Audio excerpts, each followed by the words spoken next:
Let's be honest. Dating in today's world is a battlefield. You're not just trying to be seen, you're trying to stand out in a sea of distractions, filters, highlight reels, and people who only really look good on paper. But here's the thing, attracting a high quality partner takes a lot more than just looking good or having a good rap sheet, having a good resume. No, it takes becoming someone that they would never ever want to lose. So I'm gonna give you the 3 uncommon overlooked areas you need to master to make sure you never let the right one get away.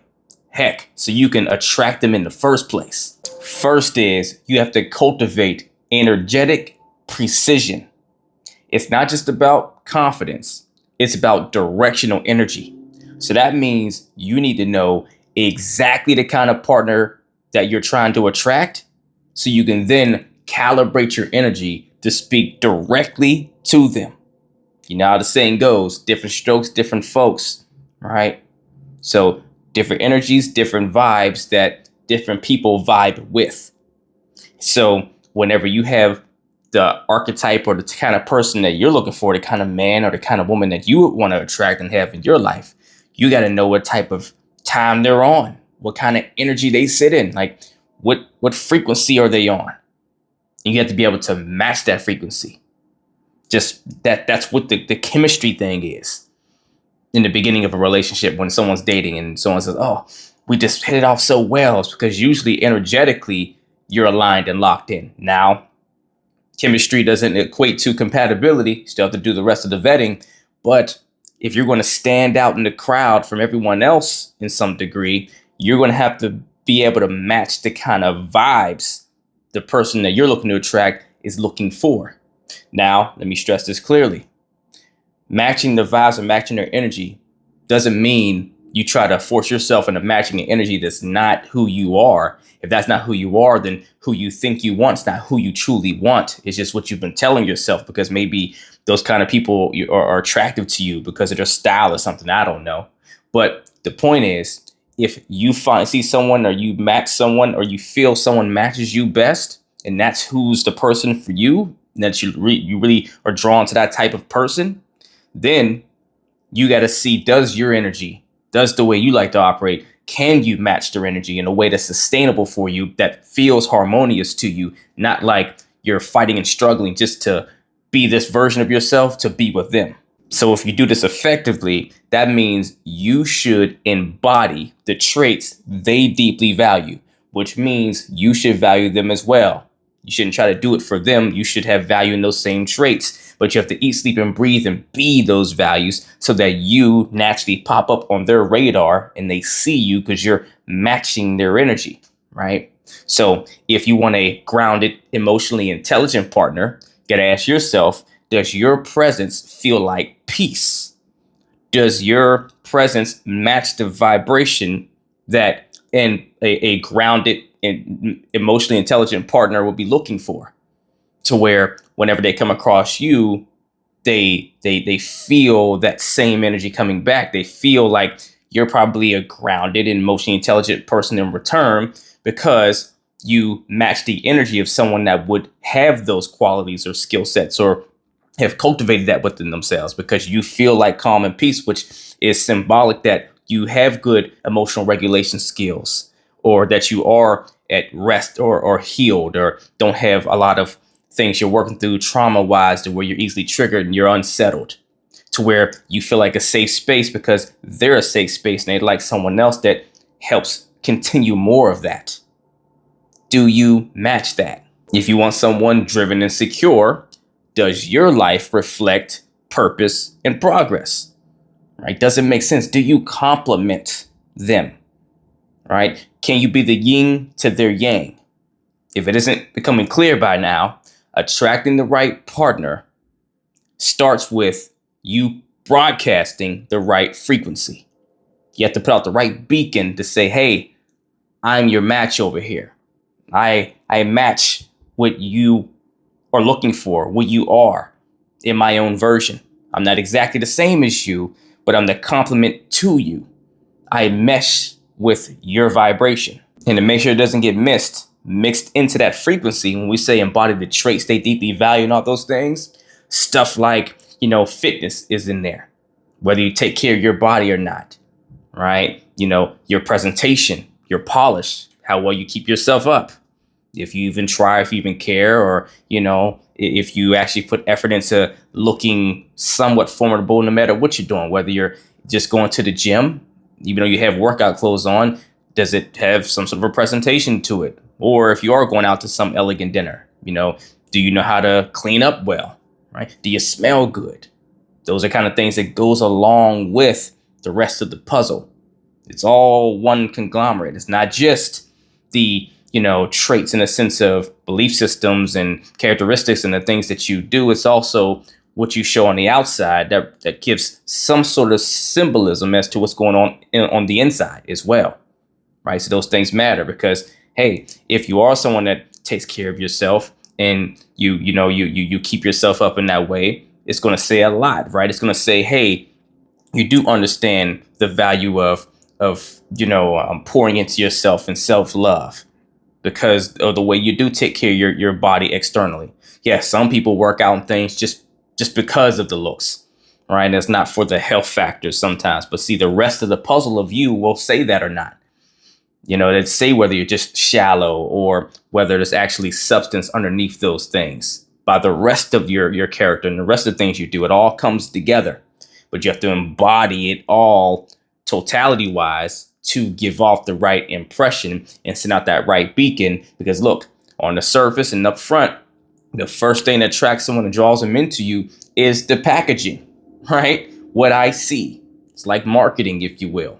And after I am interested in the marketing from there, then we go into the depth and learn more about the product, right? Now, obviously, I'm not really speaking about people as products and things, but that's kind of what it is out in the dating marketplace, right? So one of the biggest things you always want to be aware of is while you're trying to match the frequency of the kind of individual you're attracted in or the type of archetype of person you're looking for, you have to know what are they looking for looks wise and why. Why would they want, women or men that looks this kind of way? What's the value behind it for them? The substance reason. And then the more you can connect to that and embody that yourself, the more you start standing out like you never did before to the kind of person you want. Now with the second one, we start getting a little bit deeper, which is become the emotional mirror of safety. See, most people, they focus on being charming, which is a good thing, right? Like that holds weight, that's valuable, but they overlook the power of safety. Does someone feel like they can breathe when they're with you? Can they stumble? Be vulnerable? Can they admit their flaws and still feel wanted by you? That's priceless. True emotional safety is not just about what you say. It's about your tone, your self-regulation, the way you stay present in the hard moments. It's the way you tell someone you don't have to be perfect to be safe here, right? And let me give this little big hack to the ladies out there. Oftentimes, men don't feel that sense of, hey, I don't have to be perfect and I'm still safe. You won't reject me now or look at me funny in those moments. They don't actually experience that as often as you may think. So whenever you have that skill set in your toolbox and you cultivate that and you are that safe space no matter what they share, oh, you're going to stand out in a whole different kind of way. True emotional safety isn't just about what you say. It's about your tone, your self-regulation, and the way you stay present in the hard moments, right? It's how you show someone you don't have to be perfect to be safe here. And let me throw a little hack to the ladies out there. Now, people, period, should do this, but for the ladies particularly, a lot of times men don't feel that safe space to be vulnerable and have the flaws and still be fully accepted and embraced by that woman without being rejected by her sometimes or made to feel weird for sharing. And now she acts a little different towards them. Yeah, maybe you don't believe it because that's not something you're doing, but that's an experience a lot of men have out there. So when you have that skill set cultivated in your toolbox to where he at least feels it's a safe space, even if the things he's telling you ultimately may make you walk away. But if he doesn't feel like he's, looked at differently for now sharing or open up in those ways, or you stand out in ways you would never imagine, like other women typically do not to him. Just want to throw that your way. But the main point is, whether you're a man or a woman, doesn't really matter. Whenever you're able to be a sounding board for emotional safety for the person that you're dating in a sea full of people that are, self-consumed and out here in survival mode and trying to make sure that they're not the one left behind that doesn't have someone, they oftentimes don't cultivate those aspects of themselves, right? Because there's a lot of unhealed, unwhole people out here, or unwhole, just not whole, right? Out here operating to where they're not holding that space the way that other person needs, or they're not aware that they're not holding the space. They're not even thinking about that because they're focused on so many other things, or they are dismissing people early and everything else. And already when you're out there in this dating madness, it can feel like you're on an island by yourself trying to figure it out. And you feel like, one amongst many, right? So it stands out so much whenever you can be that person that someone feels, oh, I'm not here by myself, right? I found someone that, out of all these people out here, she sees me. They actually see me and they care, and they embrace and accept me for me, where I was, just dismissed by the last person or ghosted by the other person, and all this, that, and the third. When you could be in an emotional safe space, it's really priceless to someone. Even if it winds up not working out, you still hold a certain space to where they may even want to become a part of your tribe. I don't know if you're okay having opposite sex friends or whatever the case is. But the point is, it's one of those soft skills that is invaluable to where someone is going to put you on their radar in a different space than everyone else. And that's important because whenever it comes down to it, yeah, you're going to have, if you're dealing with someone that is worth it or is attractive enough and all those things, they're probably going to have options to some degree, to where maybe they're not out here trying to date all the options they possibly could have, but because they're trying to explore their options, they come across you and someone else in relatively the same time frame. And they have to make a decision in their mind at some point who they're going to, discontinue things with, so they can focus more intentionally on you or the other person or whatever, because they're starting to like you both or whatever. And when you have the ability to be the emotional mirror for someone in that safe space, you're going to win out and beat out that other person every single time, because you're going to have more substance value to that individual versus the other person that may be great as well, but they're not hitting that person that you're dating in the soft cores the same way that you are. And third, you have to master subconscious magnetism. And this is one most people never even think of.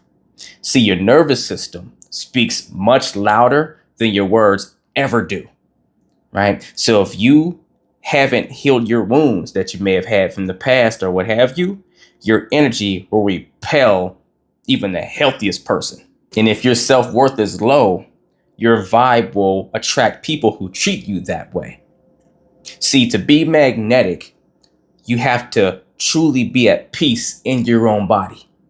The way you breathe, the way you walk into a room, that subconscious calm confidence, that's the stuff that keeps the right people, the right ones, leaning in, wanting to learn more. You feel different, right? They got to get to know you, because something just feels alluring about you, right? It's intoxicating. You hit different. That's how those one of ones out there are one of ones. They are literally different. They don't just put on a certain, aesthetic to appear different, appear like that one of one. No, they embody it. They are it. It doesn't lie. That energy doesn't lie. They eat, sleep, and breathe it. You can see it on their face. You can feel it in their vibes. Being around them, you feel it, right? That's something you can't fake. You can't fake feelings. Yes, you can put up fronts and someone can misread what someone's putting up on the surface, and they can trigger certain feelings in themselves that aren't accurate to the stimulant that they're seeing, right? And because I might have said that in a little bit of a complex way, but Simply put, it goes like this. We experience emotions that we have wired for ourselves. Like, you don't experience someone else's emotions, but you have your receptors, right? You have your signal systems that look out for patterns and information and signals to come back to your signal system, your nervous system, your emotional system, and tell you what the appropriate emotions you should be feeling are based off of whatever you're seeing or whatever you're experiencing.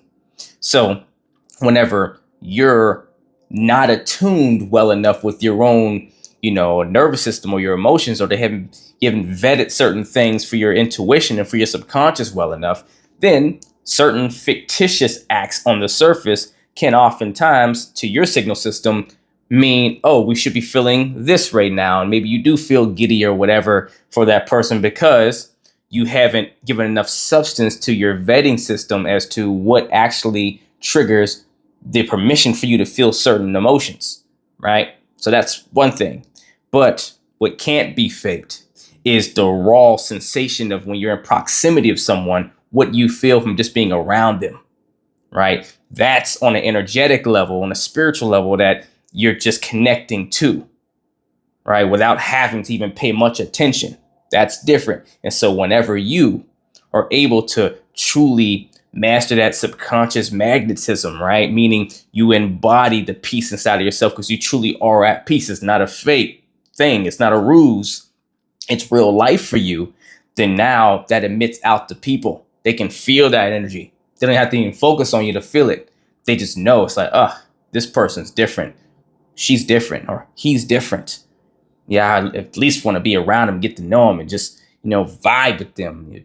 Try to be in their world in some kind of way, even if I don't wind up necessarily being with that person in a relationship. They just seem like someone you should know.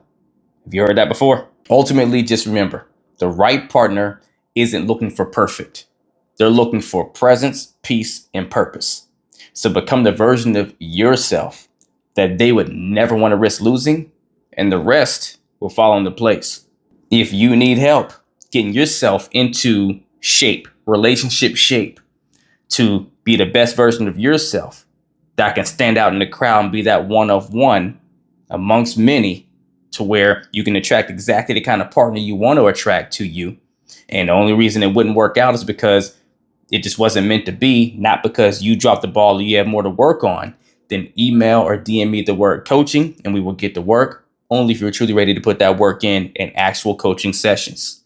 If you're not ready for one-on-one coaching, the time, space, or maybe even the resources, then at least email or DM me the word transformation, and I'll send you the link to my transformation course, transformation video course, that'll teach you the same things I teach my clients one-on-one at your own pace, on your own time, at a resource level more fit for where you are right now.